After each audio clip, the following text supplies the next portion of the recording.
Buenas tardes, profesor, colegas en general. El día de hoy vamos a exponer el caso clínico con respecto al shock cardiogénico, teniendo como integrantes la colega Geraldine Carboya Rivera, el coronel José José Catalina, que es quien habla, licenciada Méndez Mamani Carolina y la licenciada Soto Colqui Viviana.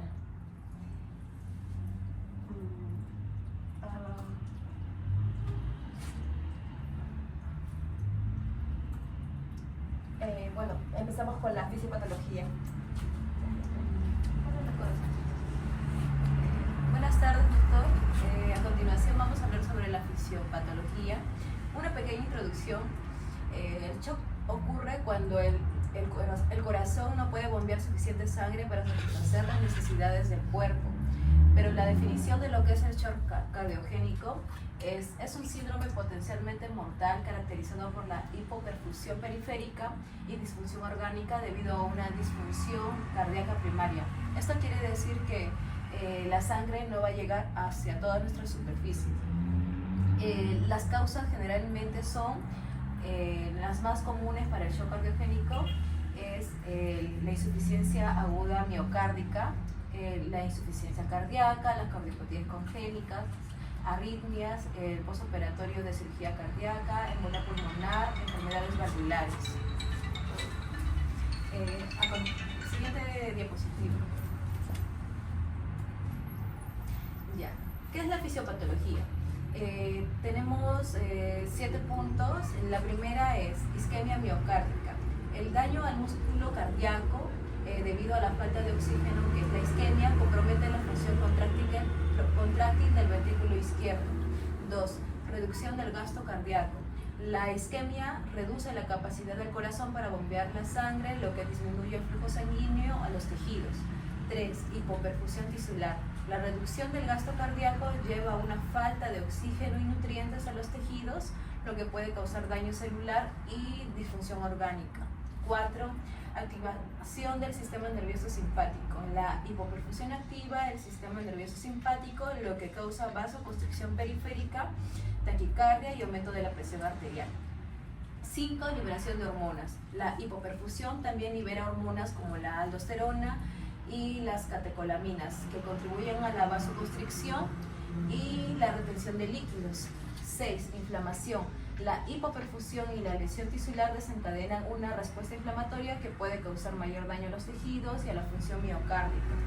7. La disfunción multiorgánica. La hipoperfusión prolongada puede causar disfunción de varios órganos como los riñones, el hígado y los pulmones. O sea, llegan a un colapso debido a la hipoperfusión. Siguiente diapositiva. ¿Cuáles son las manifestaciones clínicas? Generalmente son el dolor o presión en el tórax, que es similar a un ataque cardíaco, pero con síntomas que pueden ser más graves. Otra manifestación clínica, dificultad para respirar y falta de aire. El cuerpo no está recibiendo suficiente oxígeno. 3. El pulso débil y rápido. El corazón está trabajando muy duro, pero no puede bombear suficiente sangre. La presión arterial baja. La presión arterial se cae porque el corazón no está bombeando suficiente sangre. Sudoración profusa y piel pálida y fría. El cuerpo intenta compensar la falta de circulación, disminución de la orina, los riñones no están recibiendo suficiente sangre para funcionar correctamente y la pérdida de conciencia. El cerebro no está recibiendo suficiente oxígeno. Abordaje del shock cardiogénico. ¿Qué es lo que se va a hacer en emergencia? Cuando uno está sospechando que un paciente tiene shock cardiogénico, vamos a hacer una evaluación del ABCDE. ¿Qué es? Si el paciente tiene una falla cardiorrespiratoria, ahí se va a manejar lo que es el RCP y las maniobras básicas o las avanzadas. Y si es que no está haciendo lo que es una falla cardiorrespiratoria, entonces vamos a hacer una anamnesis, una sospecha de un infarto agudo de miocardio. Vamos a tomar el EKG y vamos a ver si el paciente tiene signos de isquemia coronaria. Si tiene signos de isquemia coronaria, hacemos el manejo con SK. Y si no tiene, hacemos los exámenes complementarios y tratar la causa. Manejar el shock cardiogénico si es que tiene isquemia coronaria. A continuación les voy a pasar el caso clínico y lo voy a pasar el pase a mi compañera Geraldine Carguay.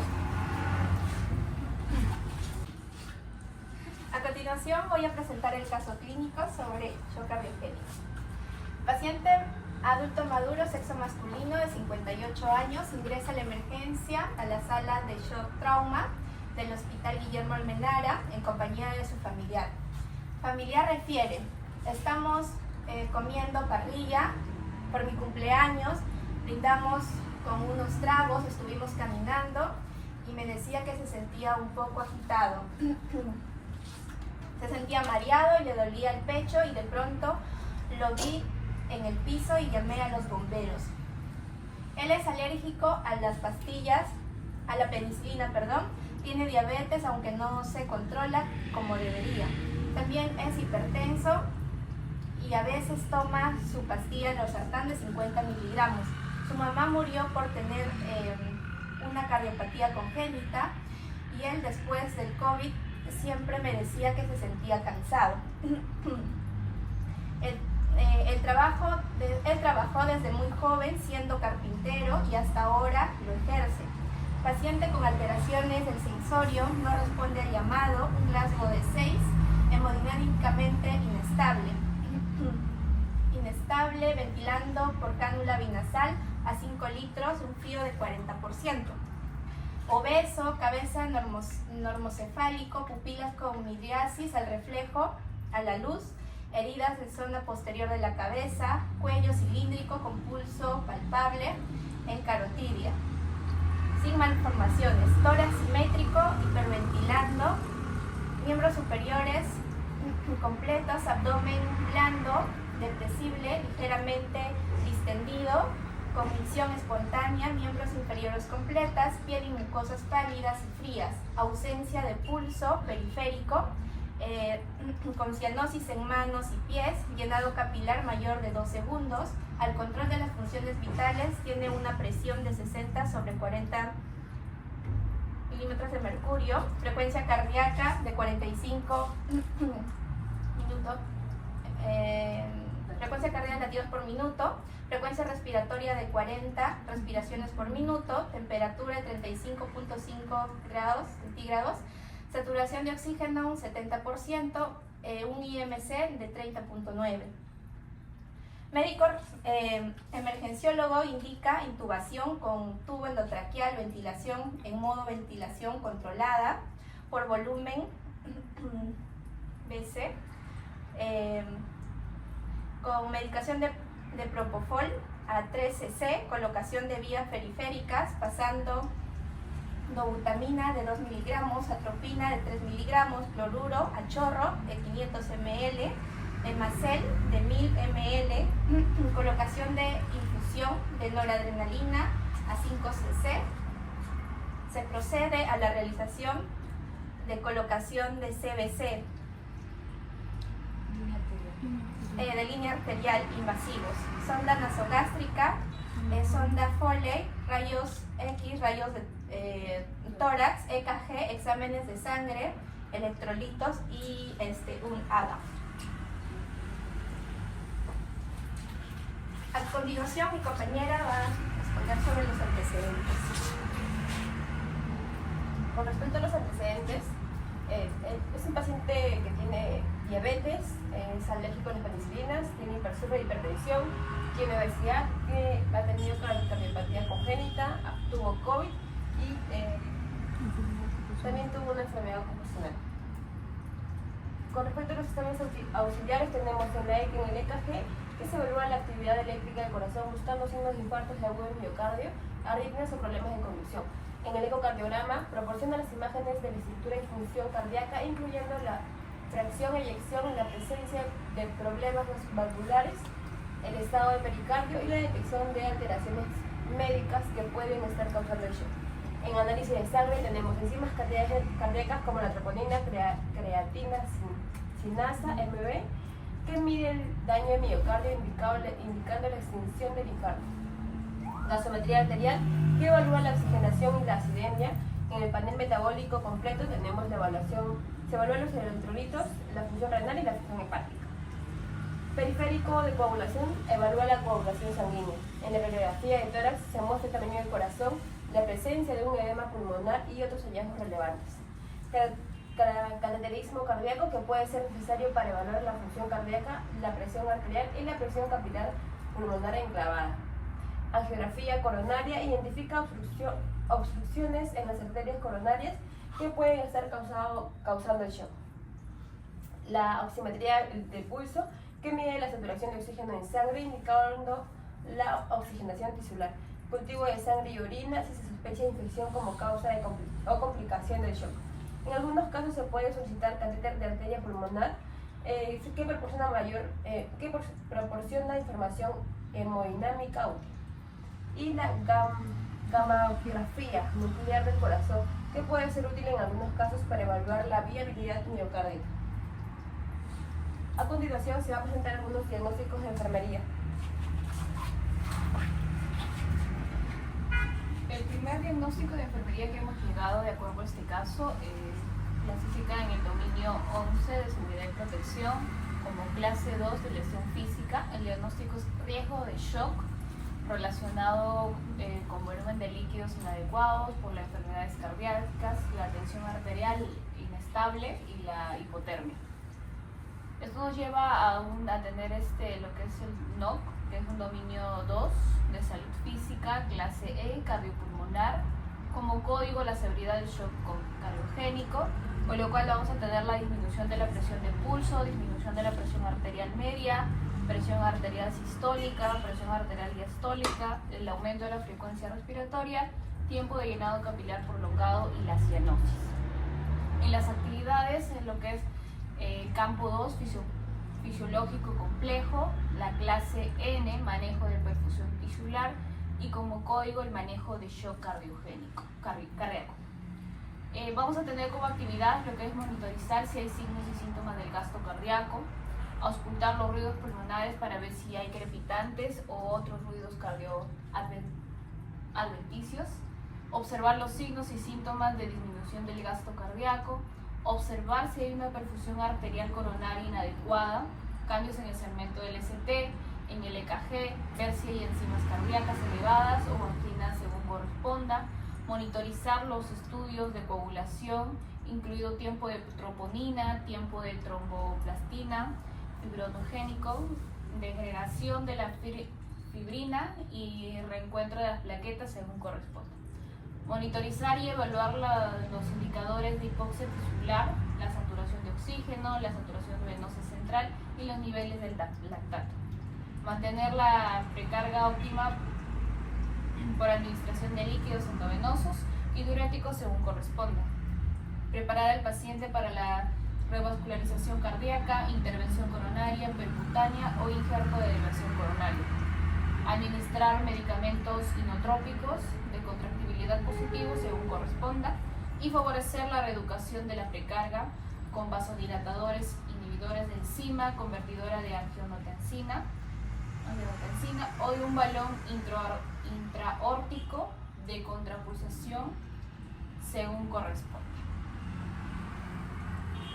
El siguiente diagnóstico también va a lo que es el dominio 4 de actividad y reposo, clase 4, respuesta cardiovasculares pulmonares, como diagnóstico riesgo de disminución del gasto cardíaco relacionado con la congestión inadecuada de la tensión arterial, hábitos alimenticios inadecuados, la gestión ineficaz de la medicación propia, automedicación propia y autogestión ineficaz del sobrepeso.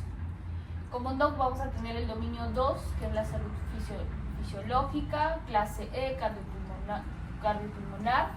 Como código vamos a tener la perfusión tisular cardíaca, lo cual vamos a medir la presión arterial sistólica también, la presión diastólica, la frecuencia cardíaca apical, la presión arterial media, la fracción de eyección, la saturación de oxígeno, el resultado del electrocardiograma, el color de la piel y la temperatura cutánea. Como actividad, campo fisiológico complejo, la clase N, manejo de perfusión tisular, y como código cuidados cardíacos. ¿Qué vamos a realizar en los cuidados cardíacos? Monitorizar al paciente desde los puntos de vista físico y psicológico según las normas del centro, monitorizar la aparición del segmento del ST en electrocardiograma según corresponda, realizar una valoración exhaustiva de la circulación periférica. En este caso vamos a comprobar los pulsos periféricos, si hay edema, relleno capilar, color y temperatura de las extremidades, monitorizar los signos con frecuencia, monitorizar el estado cardíaco, monitorizar equilibrio hídrico y de entradas y salidas, observar signos y síntomas de la disminución del gasto cardíaco, monitorizar si los valores del laboratorio son correctos, las enzimas cardíacas, en este caso también los niveles de electrolitos, monitorizar signos y síntomas del estado respiratorio por si aparecen signos de insuficiencia cardíaca, evaluar la alteración de la presión arterial, proporcionar medicamentos antiarrítmicos, cardioversión o desfibrilación según corresponda, evaluar las respuestas del paciente a los medicamentos antiarrítmicos y monitorizar el abdomen en busca de signos de una disminución de la perfusión. ¿Es otro? Ese es otro. Ya. El tercer diagnóstico, lo cual hemos podido establecer en este caso, es también del dominio 4, que es la actividad de reposo, también como clase 4, la respuesta cardiovasculares pulmonares. El diagnóstico, la perfusión de tisular periférica ineficaz relacionado a las enfermedades cardiovasculares, evidenciado por la ausencia de pulso periférico, alteración de la función motora, extremidades frías, la presión arterial baja, que es de 60 a 40, palidez de la piel, cianosis distal en extremidades. Como no, el dominio 11, salud fisiológica, clase E, cardiopulmonar, y como código la perfusión tisular periférica. Actividades nuevamente de presión arterial sistólica, presión arterial diastólica, en este caso vamos a ver también el PAN, la intensidad del pulso cariotidio, la cianosis, el relleno capilar de los dedos de las manos, el relleno capilar de los dedos de los pies. Como actividad vamos a tener el campo fisiológico complejo, clase N, manejo de perfusión tisular, y como código manejo de la hipotensión. ¿Qué vamos a hacer con el manejo de la hipotensión? Identificar las posibilidades, las causas de hipotensión, medir la presión arterial para determinar la hipotensión definida menor a 90 mercurio, sistólica, y diastólica de menos de 60 millones de mercurio. Realizar un electrocardiograma si procede, realizar una gasometría arterial si en este caso también corresponde, realizar analítica sanguínea, una colocación de 2 vías de alto calibre para una fluidoterapia según prescripción médica, monitorizar las complicaciones de una hipotensión, evaluar los signos vitales constantemente, abordar cualquier situación que influya en la hipotensión. El otro actividad que es el manejo de los líquidos, determinar el estado hídrico basal del paciente, monitorizar los cambios del estado hídrico, realizar un registro de la administración de líquidos de entradas y salidas, monitorizar el estado de la hidratación, en este caso las mucosas, el pulso, la presión de urgencia cutánea. También vamos a seguir monitorizando los signos vitales y en este caso también monitorizar el peso. El siguiente diagnóstico, que es también el dominio 4, actividad de reposo, clase N, respuesta de cardiovasculares pulmonares, que es el diagnóstico es deterioro de la ventilación espontánea relacionado con el shock evidenciado por la cianosis, la disminución de la saturación de oxígeno y disnea. Como no, nuevamente el dominio 2, salud fisiológica, también la clase E, cardiopulmonar, como código la función cardiopulmonar. También vamos a evaluar en este caso lo que es la presión arterial, sistólica y diastólica, la saturación de oxígeno, la frecuencia respiratoria, la frecuencia cardíaca, lo que es la cianosis, la palidez, la disnea y deterioro de la cognición.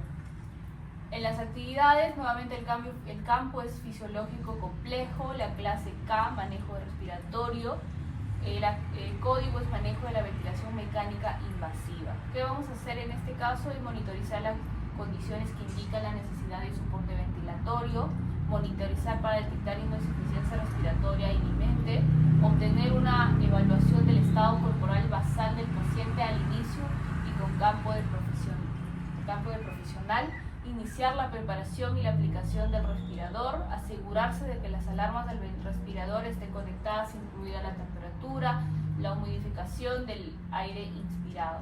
Administrar los agentes farmacológicos, como los sedantes, los musculares, analgésicos, narcóticos que sean apropiados. Monitorizar la eficacia de la ventilación mecánica sobre el estado fisiológico y psicológico del paciente.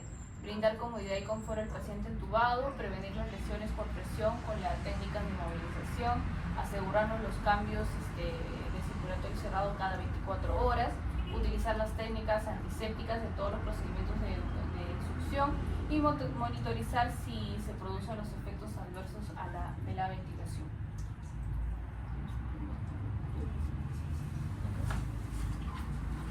Con respecto a la presentación de medicamentos, tenemos los vasopresores. Los vasopresores pueden ser epinefrina, que aumenta la presión y la vasoconstricción y la presión arterial media, y también tenemos a la vasopresina. En el caso de la epinefrina se va a usar en caso de paro cardíaco o bradicardia. En la dosis de administración es 1 miligramo cada 3 a 5 días, puede ser subcutánea, intramuscular, intravenosa. Suele en emergencia aplicarse endovenoso. En la presentación de la epinefrina viene a ser 1 miligramo por mililitro. Ahora, en el ramo, en caso el paciente fuera alérgico al medicamento, si tuviera hiperglicemia, edema, arritmia o hipertensión. No mezclar con bicarbonatos, nitrato ni lidocaína. En el caso de la vasopresina, regula el equilibrio hídrico en el cuerpo, hipotensión, shock y shock séptico. La perfusión continua es de 0.01 unidades internacionales y de 15 a 20 mililitros hasta 0.03 unidades internacionales. Que en la vía de administración tenemos intravenoso, intermuscular o subcutáneo.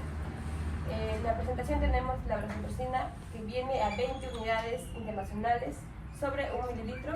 En el caso de RAM no se aplica en caso de cefalea, angina, isquemia, miocardia, necrosis cutánea, y no se debe administrar infusión intravenosa rápida bajo supervisión, y también la hipersensibilidad a argitricina. Se evidencia la presentación del medicamento. También tenemos a la norepinefrina y a la dopamina. La norepinefrina es un vasopresor de 1 línea que aumenta la presión arterial y la perfusión vesicular. En la dosis 1 es inferior de un minuto. La dosis máxima es de 2 microgramos. La duración es de 1 a 2 minutos. La presentación es en una ampolla, como se evidencia en la imagen, una ampolla de 4 miligramos sobre 4 mililitros, vía intravenosa.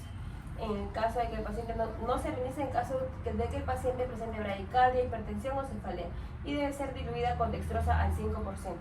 En el caso de la dopamina, es un estimulante cardíaco que aumenta la fuerza de la contracción y aumenta el gasto cardíaco. En presentación tenemos de 2 a 5 microgramos y de 5 a 20 mkg sobre K. Presentación vial de 200 miligramos sobre 5 mililitros. En la administración va a ser endovenoso. En el caso de que el paciente presente náuseas, vómitos y taquicardia, no se debe administrar y debe ser diluida antes de la administración. También tenemos a los inotrópicos. En este caso presentamos dobutamina y milrinona. En el caso de la dobutamina, se usa en caso de descompensación cardíaca, depresión, contractilidad del gasto cardíaco bajo, y comienza con una perfusión con 5 microgramos, aumentar cada 3 a 10 minutos, 20, 30 o 40 microgramos por kilogramo por minuto. Presentación es de 250 miligramos sobre 20 mililitros. La vía es intravenosa. No se administra en caso de eosinofilia, inhibición del plaquetaria o de varios días y cefalea, y también en el caso de una hipersensibilidad a la dobutamina. Ambos medicamentos, como la dobutamina como la milrinona, ayuda a la contractilidad del gasto cardíaco. En el caso de la milrinona se administra en ICC aguda, en un bajo gasto cardíaco. La dosis de carga es de 50 microgramos por kilogramo de peso hasta 10 minutos, en dosis máxima de de 1.13 miligramos por kilogramo por día. También es otra presentación que tenemos es el corotrope de 10 miligramos sobre 10 mililitros que se administra vía endovenosa. No se administra en caso de actividad ventricular ectópica, taquicardia ventricular, arritmia supraventricular, hipotensión y cefaleas. También en caso de hipersensibilidad a la mirlinona, hipovolemia grave. Y bueno, como diuréticos tenemos a la furosemida. La furosemida se aplica en caso de edemas, ICC, IR, ascitis, edema de pulmón, crisis hipertensivas, también en edemas asociados al ICC agudo, que es la presentación, se administra endovenoso inicial de 20 a 40 miligramos en bolo, intravenoso y ajustar según la respuesta del paciente. La furosemida en la presentación es de 20 miligramos sobre 2 mililitros y puede ser en administración oral, intravenoso o intramuscular. No se administra en caso de pacientes con deshidratación, hipovolemia, encefalopatía o encefalopatía hepática. Y también en hipersensibilidad a furosemida o sulfonamidas, hipotensión o encefalopatía. Eso es todo en cuanto al caso clínico. Gracias y gracias. Gracias. Gracias.